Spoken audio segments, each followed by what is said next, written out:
Petrified. On the one hand, it means calcified or fossilized. The other meaning of it is scared, terrified, or horrified. Combining the two definitions will give you an idea of what I've felt the last few weeks as I've tried to go beyond my set point in business success. As I took the first step, just dipped my toe in over that wall that I had built, the first fear started as I tried to make my escape. There's this unknown region out there between where I am right now and all the things I want, and all the unknown in there scared me, so I had to take a step back into what was known and comfortable. But here's my story of how I escaped my emotional and mental prison and got moving forward again from that frozenness, from that paralysis that I was feeling. My emotions, to me, were like the blaring sirens of my prison. They were shouting out, "Stop her, she's trying to go over the wall again, she's trying to escape from what we know is comfortable." That's the first warning. For me, it started as a vague unease as I tried to make some business calls, but it quickly mounted into a panic, almost sick to my stomach as I was trying to do this thing I'd never been able to do before. And it's been a recurring theme for me most of my life. But this time, I remembered useful tools that I had helped others with and given them to use to escape that grip of emotions. So the first thing, I calmed down and kind of looked at it and realized, okay, these can't kill me. I mean, it feels like I'm dying, but I don't think these are actually going to kill me. The next thing was I learned to just sit with the energy and look at it, like not make any labels about it. Not call it fear, not call it panic, just actually look at it, feel it, see if you could see a color in it. If you don't call it something, if you don't own it, it kind of takes the edge off it. And the next thing I did was start to ask it questions. Like, where do you come from? What's the source of this? What is this all about?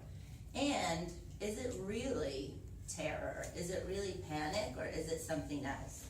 So as I sat there, just calmly, like back of it and looked at it, I realized it might actually be my passion, and it might actually be my enthusiasm.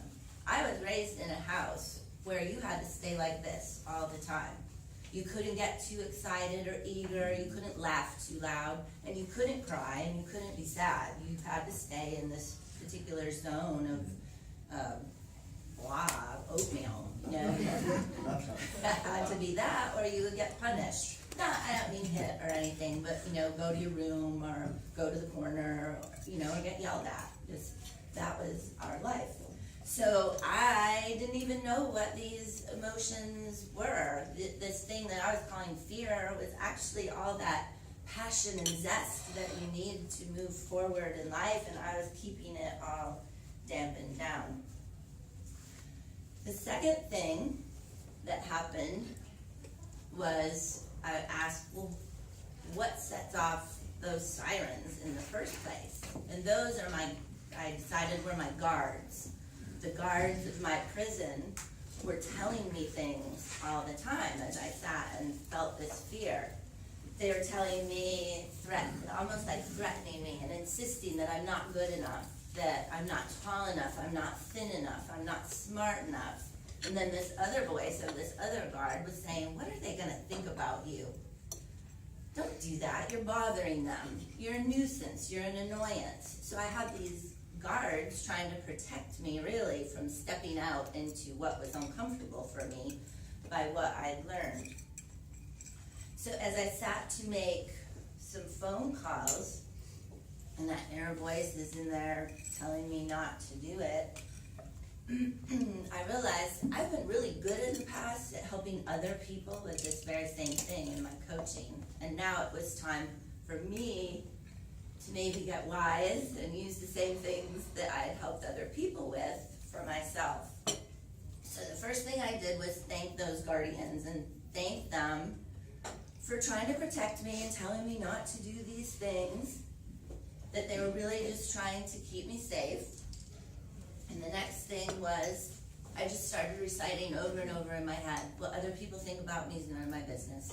What other people think about me is none of my business. What other people think about me is none of my business. They're gonna make their decision. They're gonna do what they want, regardless of what I do. And then I thought, well, if I'm so good in my head at making up these stories, why don't I just make them positive stories instead of all the negative stories that I've been telling myself? It's just as easy to say, people are gonna love to hear from me. People are gonna love what I have to offer. Maybe 6 months down the line when they're making $1,000 more a month, they're gonna be so happy that I called them and offered them this opportunity. So I just started a litany of those instead of what I had been.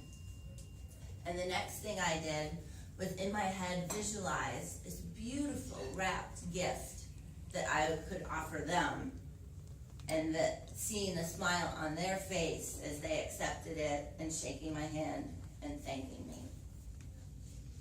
This resulted in, it wasn't overnight, but in a few days I started feeling more confident, I started feeling more eager. I actually started to want to start to talk to these people and call them and offer them things. It really quieted all of that. I started to be able to make those phone calls and offer people this opportunity with some positivity and some enthusiasm instead of the desperation and the fear that I had before.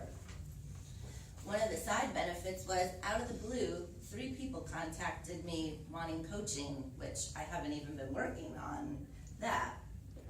The best thing about this is I'm no longer petrified.